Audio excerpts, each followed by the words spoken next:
అందరూ ఎలా ఉన్నారు? ఈరోజు మనం ఒక సూపర్ ఇంట్రెస్టింగ్ యాక్టింగ్ ఎక్సర్సైజ్ అయితే చేద్దాం. ఏంటో తెలుసా?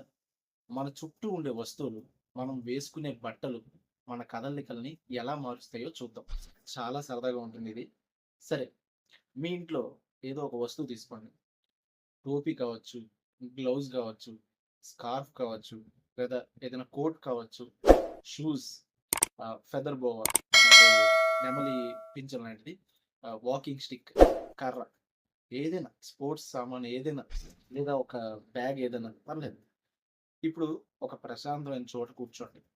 ఆ వస్తువు గురించి మీకున్న ఆలోచనలన్నీ పక్కన పెట్టేయండి. అసలు మీరు దాన్ని ఇప్పుడే చూస్తున్నట్టు ఊహించుకోండి. ఒకసారి అలా ఊహించుకున్నాక ఆ వస్తువుని ఎవరు వాడొచ్చు? లేదా ఎవరు వేసుకోవచ్చు అని ఆలోచించండి. అంటే ఆ క్యారెక్టర్ మీ మైండ్‌లో ఫిక్స్ అయ్యాక నెమ్మదిగా ఆ క్యారెక్టర్‌లా కదలడం మొదలుపెట్టండి. కావాలంటే ఆ వస్తువుని వేసుకోండి. లేదా చేత్తో పట్టుకోండి. ఇప్పుడు ఆ క్యారెక్టర్‌లా గదిలో అటు ఇటు తిరగండి. ఆ క్యారెక్టర్ ఆ వస్తువులతో ఎలా ఇంటరాక్ట్ అవుతున్నాడో గమనించండి. ఉదాహరణకు చాలా కాన్ఫిడెంట్‌గా ఉండే ఒక హాకీ ప్లేయర్ తన హాకీ స్టిక్‌ని గర్వంగా పట్టుకొని ప్రాక్టీస్‌కి వెళ్తున్నట్టు నడవచ్చు. లేదా తక్కువ ఆత్మవిశ్వాసం ఉన్న ఒక వ్యక్తి తనకిష్టమైన స్కార్ఫ్‌ని ముఖానికి అడ్డంగా పెట్టుకొని దాని వెనకాల దాక్కుంటూ వంగిపోయి నడవచ్చు.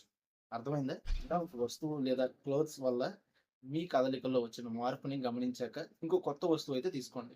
మళ్ళీ సేమ్ ప్రాక్టీస్. రిపీట్ చేయండి. ఒక కొత్త క్యారెక్టర్‌ని క్రియేట్ చేయండి. చూసారుగా ఎంత సింపుల్‌గా ఉందో?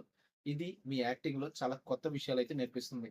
మీ క్రియేటివిటీని పెంచుతుంది. తప్పకుండా ట్రై చేయండి. మీరు ట్రై చేశాక మీ అనుభవాలు ఎలా ఉన్నాయో కామెంట్స్‌లో అయితే చెప్పండి.